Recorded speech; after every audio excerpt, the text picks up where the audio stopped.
Assalomu alaykum, hurmatli qarindoshlar. Men tunugün o'zimning Facebook sahifasida dernekchilikka binib bo'lamdiq yoki islohotga yuzlanamdiq nomli bir yozmamni e'lon qilgan. Bu yozmamni nurg'un qarindoshlar ovozda o'qib taqatgan bo'lgan bo'lsangiz, biz uzun yozmani o'qib bo'lolmaydi ekanmiz. Deganlik uchun shundoqla O'rta Osiyodagi qarindoshlarniki bu arab yozig'idagi uyg'urcha o'qiolmaganlik uchun shularniki talab bilan buni men ovozda o'qib taqatmoqchi. Darmaqchilikka banat bo'lamdiq yoki islohotga yuzlanamdiq. Elning hukmi lillah. Uyg'ur xalq maqol tamsili. 2025 yili 2 ayning 18 kuni jamoat arbobi Abduqodir Yapchan Hidoyatlar O'g'uzxonning jinsiy parakandachiligi haqida keskin bayonot e'lon qilib, Hidoyatlar O'g'uzxonning darhol istifa berishni va yangidan bir rahbarlik kollektivini barliq keltirishni jakarlagan edi. Bu bayonot e'lon qilinibla shu kuni kechda Xalqaro tashkilotlar birligi taftish hay'ati ichki qismda yig'in ochib, taftish hay'atining ilgirki qaroriga asosan vaqtliq vazifasidan to'xtatilgan Hidoyatlar O'g'uzxonning o'rniga Sharq Turkiston ulamolar birligining sobiq raisi Ataullah Shoyarning Xalqaro tashkilotlar birligi va Sharq Turkiston ma'rif va hamkorlik jamiyatining muvaqqat raisi bo'lib saylanganligini e'lon qildi. Xalqaro tashkilotlar birligi taftish hay'atining bu qarori qarta diasporadagi Uyg'ur jamoati noroziligini ifodalab, bu qarorning demokratik usulda bo'lmaganligini tanqid qildi. Men bu bir kuzatuvchi bo'lish sifatim bilan bu ishlarni kuzatib, o'zimning tanqidiy fikrini bayon qilishni millat oldidagi bir burchim deb qarab, o'zimning his qilganlar asosida bu yozmamni xalqimga sundim. Men Ataullah Shohyarni yaxshi taniyman. U meni obdan biladi. Biz bir qancha qatim suhbatlardan bo'lgan. Hatto mening bir qancha savolim uni qattiq tamtiritib qo'yg'achqa, u hozirgacha mendan o'zini izchil qochirib kelmoqda. 3 yilning oldida, ya'ni 2022 yili 6 ayning oxirida men millatning haqqiga xiyonat qilganning islomlik hukmi nima deb bir yozma yozgan. Ve yozmamni Sharq Turkiston ulamolar birligining shu vaqtdagi raisi Ataullah Shoyarga WhatsApp'dan ham ilxatdan avatib, atalmış ulamolarning bu haqda aniq fatvo chiqarishini talab qilgan edim. Keyin yana telefonda ko'rishib, bu haqda fikr almashtirgan bo'ldim. Allohning nomi bilan qasam qila olamanki, Ataullah Shoyar shu vaqtda men sizning yozmalaringizni tafsil o'qib chiqdim.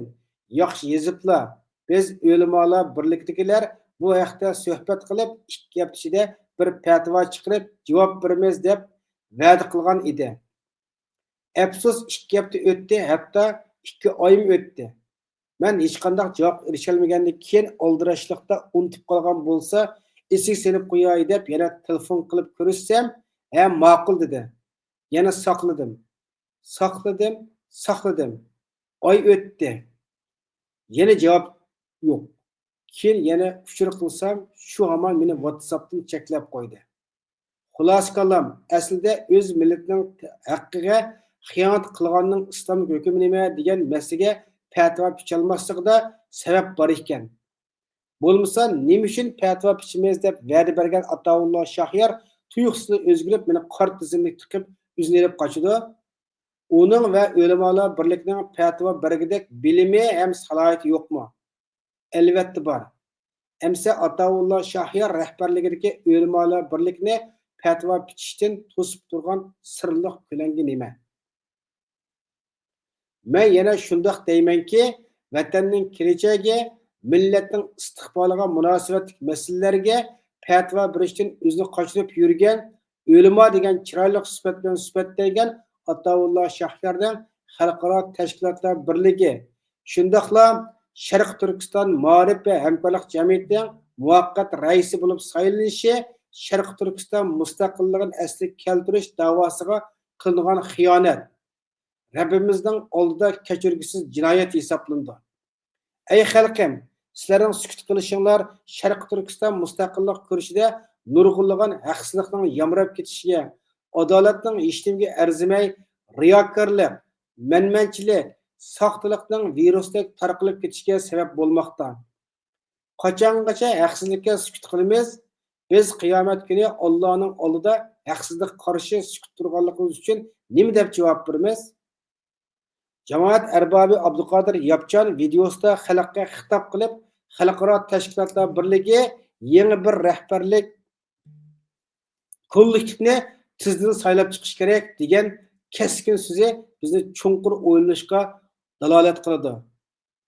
Bu rahbarlik kollektivi cho'qim xalq himoya qiladigan, xalq bilan organik bo'lib qura oladigan, xalq yeteklab mang'alaydigan Sharq Turkiston mustaqillik kurashida millatning o'rtaq manfaatini eng oldin o'rin qo'ya oladigan, nafs xohishdan voz kechib, Sharq Turkistonning manfaatini Turkiya manfaatiga usta qilib bermaydigan, Sharq Turkiston ma'rif va hamkorlik jamiyati degan nomni suiiste'mol qilib, amaliyotda Turkiya Adolat va taraqqiyot partiyasining Uyg'ur sho'basi bo'lib qolmaydigan paraxo'rlik, zinaxo'rlik, munofiqlik va vatan sotquchlikdan do'zaxni o'tdan qochgandek qo'rqib qochadigan bo'lish kerak. Undaqda bu rahbarlik kollektivi qanday qo'yishga chiqdi? Meningcha Turkiya ishidagi ko'z ko'ringan ziyolilardan, haqqoniyat uchun Allohdan qo'rqib dodil fatvo picholaydigan diniy ustozlardan, vatanparvar siyosiy faoliyatchilar, jumladan har qaysi sohaning ko'z ko'ringan vakillari bir yerga yig'ilib, bu muqaddas xizmatni vujudga chiqarish kerak. Biz endi dadadan bolaga, pirdan murtiga qoladigan da'vo andisini cho'rib tashlab, Sharq Turkiston mustaqillik kurashini yiltizini isloh qilishga jur'at qila oladigan islohchilik ideyasiga rahbarlarga muhtoj. Yangi qadam ilib xalqaro kun tartib bilan organik birlasha oladigan lobbichi rahbarlarga muhtoj. Xalqaro tashkilotlar birligi burunning uchini ko'rmasligi, o'tmishdan dars ilib, o'zining tizginini ishonchlik, ilmlik, vatan oshiq kishilarga topshirish zarur. Hidoyatullo O'g'uzxon o'z kadrosi bilan darhol istifa berishi Turkiyadagi Uyg'ur akademiklar, ziyolilar, tashkilotlar va xalq vakillari ko'z ko'rgan siyosiy faoliyatchilar birlikda jiddiy bir yig'in chaqirib, qanday qilganda Sharq Turkiston mustaqillik kurashini davrga mos qadamda ilib bora olamiz. Yana an'anaviy darnashlikni asos qilgan ko'ni muqomdagi saylam usulda rahbarlik qatlamini barliq keltiramdiq yoki islohot xarakterlik yangi tadbir bilan qoidadan tashkillanib, demokratik usulda rahbarlik qatlamini saylab chiqib, tashkiliy qurilmamizni yangidan tartibga solib, hamkorlik mexanizmi sistemasini barliq keltirib, bir shaxsga, bir kollektivga yoki bir jamoatga bog'lanib qoladigan qatmal sistemani isloh qilib, hamma narsa ochiq, sistemalik va tartibga elib beriladigan bir tashkiliy mexanizmni qurib chiqa olamiz deb islohot ruhi qadamini besish kerak. Chunki Sharq Turkiston mustaqillik kurashi bizdan jiddiy islohot elib berishni taqozo qilyapti. Dunyo millatlari islohot orqali qaddini tiklab taraqqiy qildi.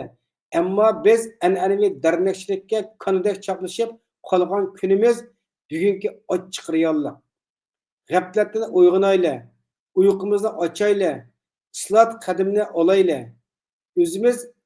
O'zimizni isloh qilish bilan qadamimizni boshlayli.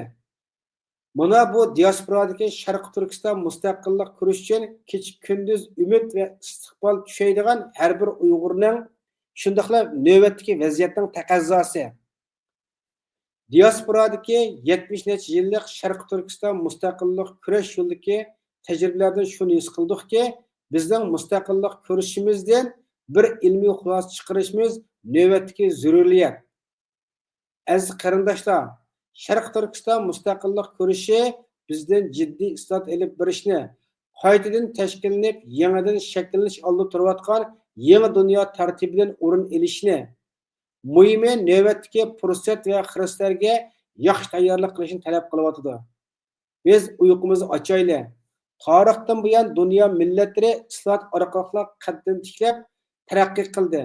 Biz Uyg'urlarmi an'anaviy darnashlikka kanadek choplashib yetib kelayotgan yangi fursatni qo'ldan bermayli.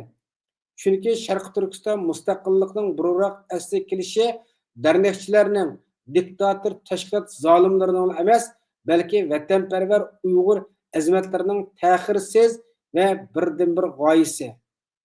Xalq aytmas, es yolg'on aytmas deb qolganiga xalqim bir narsa desin.